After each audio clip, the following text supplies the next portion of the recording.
ओम शांति।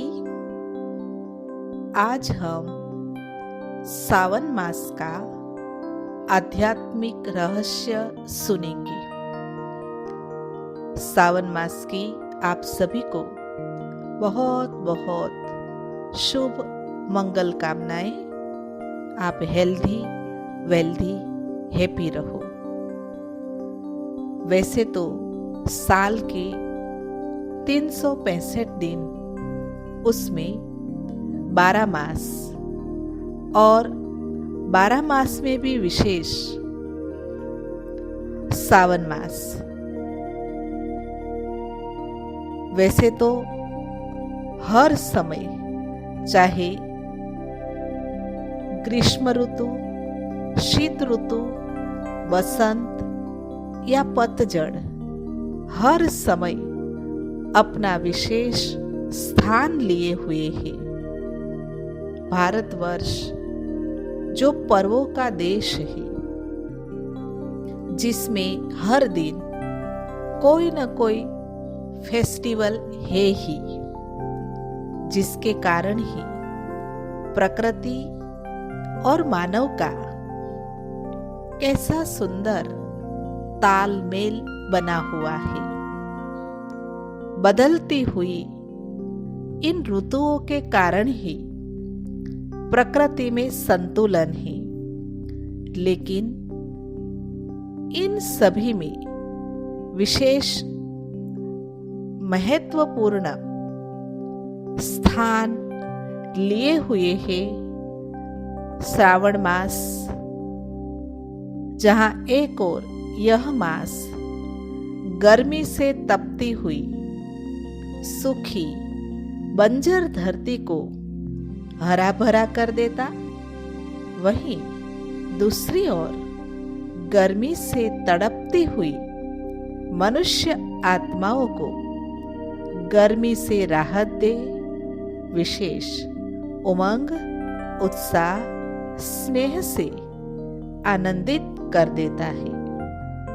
और यह विशेष परमात्मा शिव की साधना करने का, भोलानाथ को सहज प्रसन्न कर उनसे मन चाहा वरदान पाने का मास है।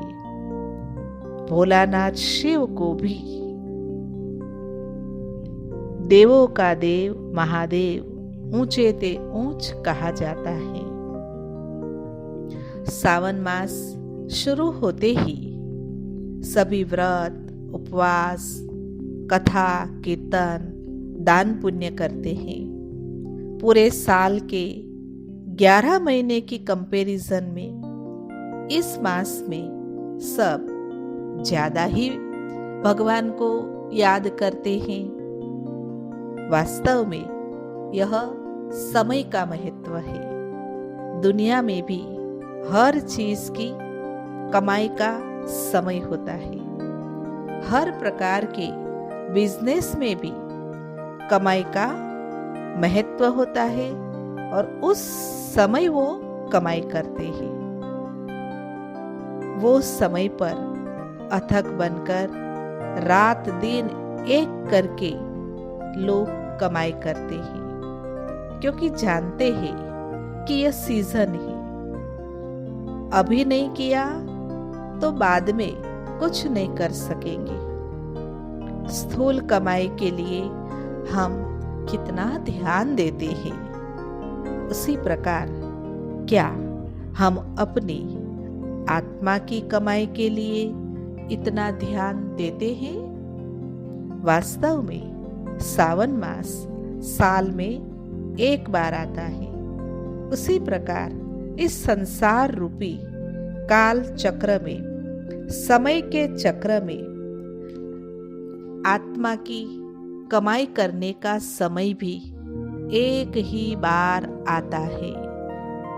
संसार चक्र के 4 युग, सतयुग, त्रेता युग, द्वापर युग और कलयुग परिवर्तन के नियम अनुसार, जैसे हर साल सावन मास आता है, इसी प्रकार 4 युगों के परिवर्तन समय में कलयुग अंत वो परिवर्तन का समय है। कलयुग दुख के समय के बाद सतयुग अर्थात सुख का समय आता ही है, और कलयुग और सतयुग के बीच का जो समय है वो परिवर्तन का समय, जिसको आत्मा की पुण्य की कमाई करने का समय कहेंगे। पुरुषोत्तम संगम युग कहेंगे। वास्तव में संसार नाटक में यही समय सबसे उत्तम है, जिस समय हम जो दान पुण्य करते हैं, सेवा करते हैं, परमात्मा को याद करते हैं, उसका अनेक गुणा फल हमें प्राप्त होता है। इसी की यादगार हम सावन मास के रूप में मनाते आए हैं। हमें इस मास को सही रूप से आध्यात्मिक रीति से मनाना है।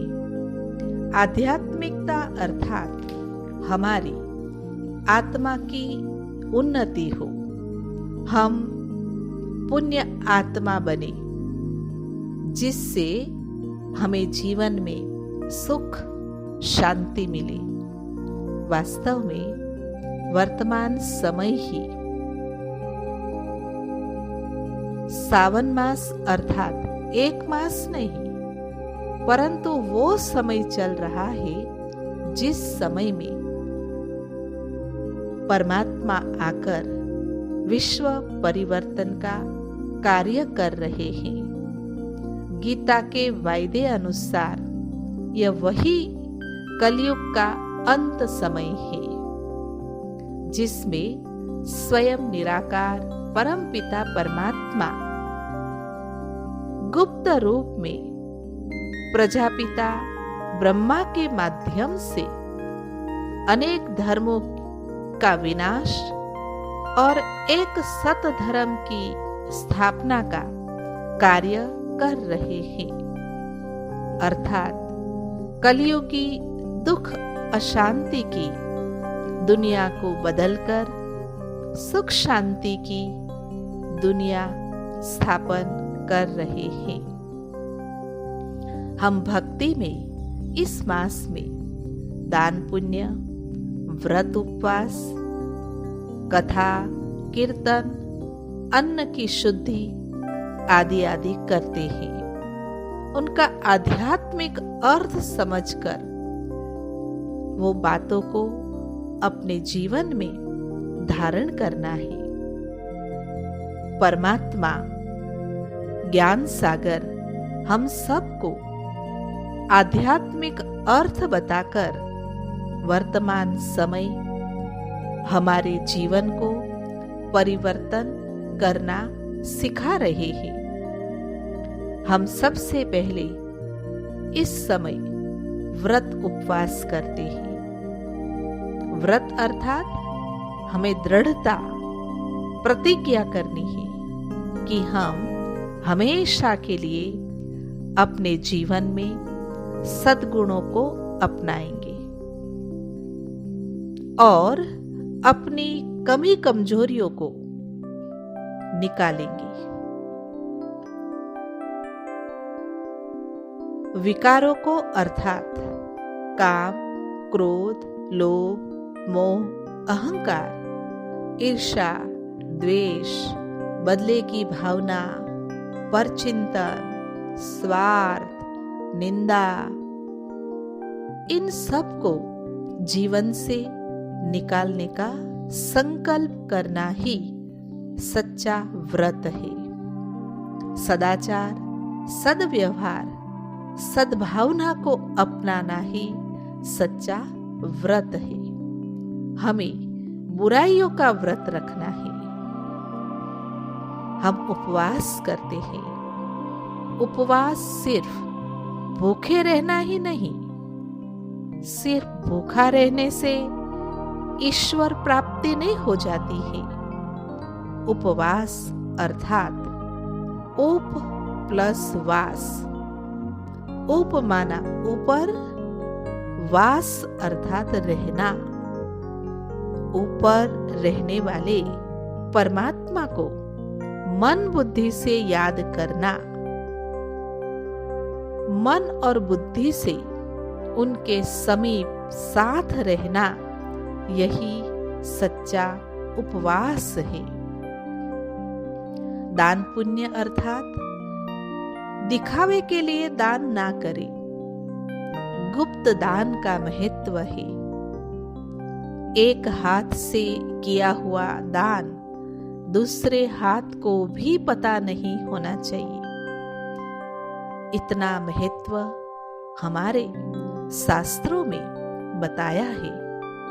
हम जो भी दान करते हैं, अन्नदान, वस्त्रदान, दवाइयों का दान, धन दान आदि आदि, दान करने के बाद मेरा नाम हो, मेरी महिमा हो, ये अपेक्षाएं, ये इच्छाएं मन में है तो कितना भी दान किया हो उसका फल हमें नहीं मिलता है।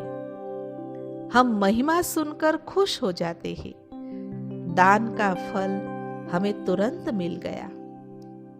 भाग्य हमारा कुछ भी जमा नहीं हुआ तो गुप्त दान करें। और सबसे महत्वपूर्ण बात, योग्य पात्र को दान करें, जरूरतमंद को दान करें। ज्ञान दान भी सबसे बड़ा दान है। ज्ञान को यथार्थ रूप से समझे और सबको ज्ञान दान भी करे। सावन मास में हम शिव जी की पूजा करते हैं क्योंकि वो हमारा पिता है। हम फल, फूल, दूध अर्पण करते हैं।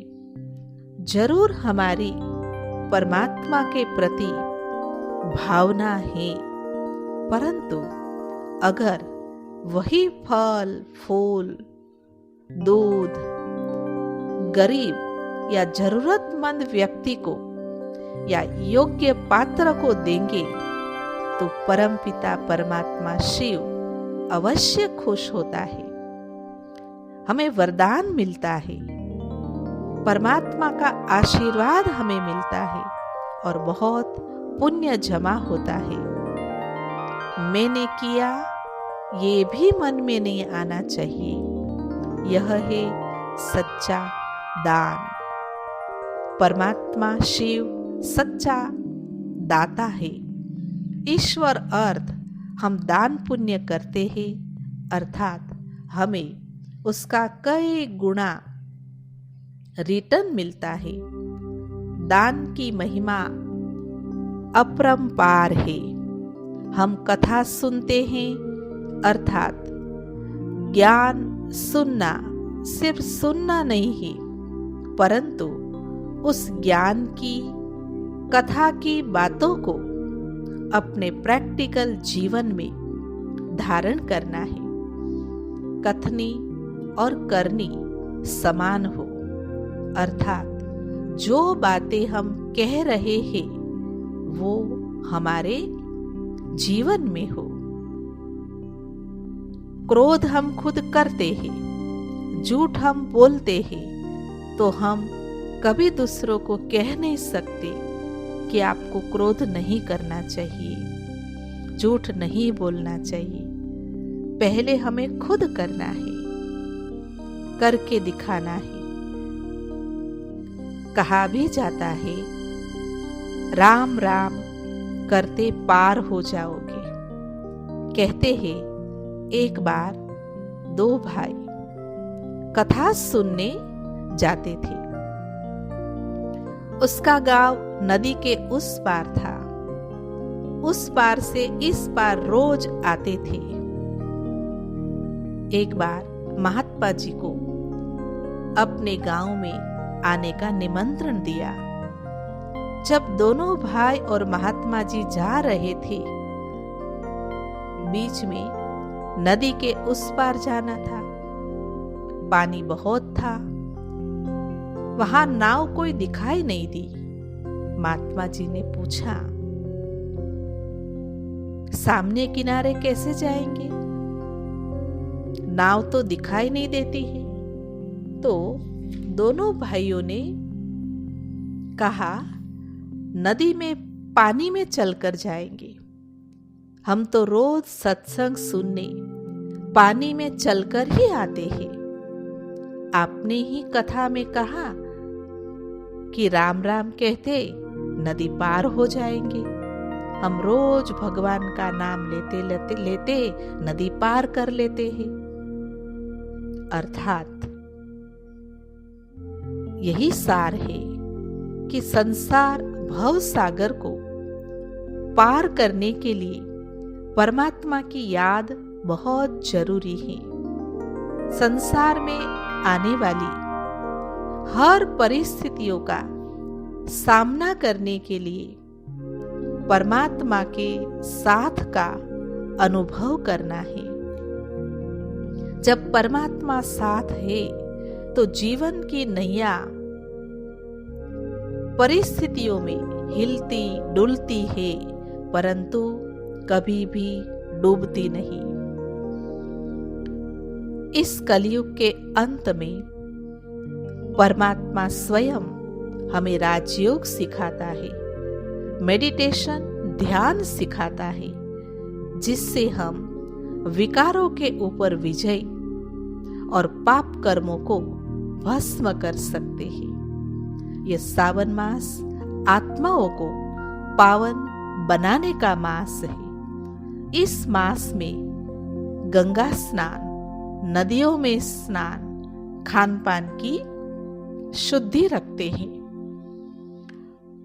हम सिर्फ परमात्मा की महिमा करके खुश नहीं हो जाए। सिर्फ महिमा करके खुश नहीं होना है। उस महिमा को अर्थात महानता को हमें भी जीवन में धारण कर महान बनना है। अपने आप से पूछे, हम भगवान को मानते हैं? जरूर मानते हैं, परंतु क्या भगवान की बातों को भी मानते हैं? भगवान जो कहते हैं वो हम कितना करते हैं? परमात्मा आकर हमें ज्ञान स्नान कराते हैं। ज्ञान गंगा है। पानी के स्नान से शरीर स्वच्छ होता है, आत्मा नहीं। आत्मा को पावन बनाने के लिए ज्ञान स्नान चाहिए। इसलिए कथा सुनने का, सत्संग करने का महत्व है। परंतु जो सुनते हैं वह हमें प्रैक्टिकल जीवन में धारण करना है, तब तो सत्संग का महत्व है।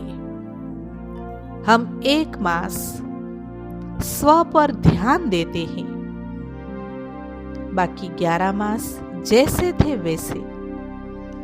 ऐसे जीवन में सुख, शांति, खुशी नहीं मिलती है। यादगार में एक मास इसलिए रखा है क्योंकि एक मास जीवन की श्रेष्ठता पर ध्यान देने से वह सदा काल का संस्कार बन जाए, आदत बन जाए।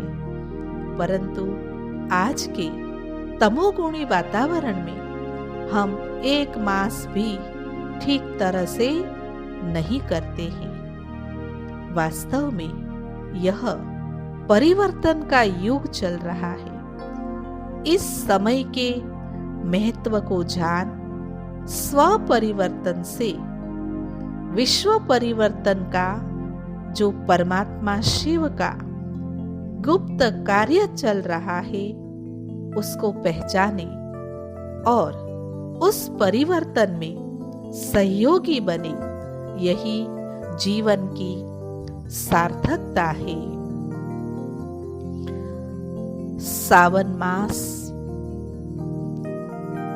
शिव पूजा का महत्व है, क्योंकि परमात्मा शिव हम सब आत्माओं का पिता है। शिव अर्थात कल्याणकारी। जब दुनिया में पापाचार, अनीति, अनाचार, भ्रष्टाचार बढ़ जाता है, दुख, अशांति, बीमारियां बढ़ जाती है, तब हमारी सृष्टि का कल्याण करने आते हैं। वही जगत नियंता है, सृष्टि का रचयिता है, देवों का देव महादेव है। वर्तमान समय दुख शांति का समय है, जबकि परमात्मा हम सब आत्मा रूपी पार्वतियों की सद्गति करने आए हैं। आइए इस गुप्त रूप में जो परमात्मा का कर्तव्य चल रहा है, उसको विशाल बुद्धि से समझे। यह वही समय है परमात्मा को पहचानने का। अभी नहीं तो कभी नहीं।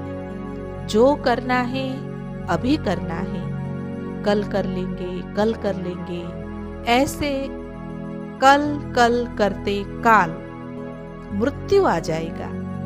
इसलिए जागो। परमात्मा को पहचानने का रास्ता ब्रह्मा कुमारी ईश्वरीय विश्वविद्यालय में बताया जाता है। राजयोग के अभ्यास से, मेडिटेशन के द्वारा परमात्मा की याद सिखाई जाती है, जिससे हम जीवन में सुख शांति की अनुभूति कर सकते हैं। तो अवश्य अपने परिवर्तन के लिए राजयोग का अभ्यास सीखें, अज्ञानता की निद्रा से जागे और अपने जीवन को श्रेष्ठ बनाए। यही सच्चे अर्थ में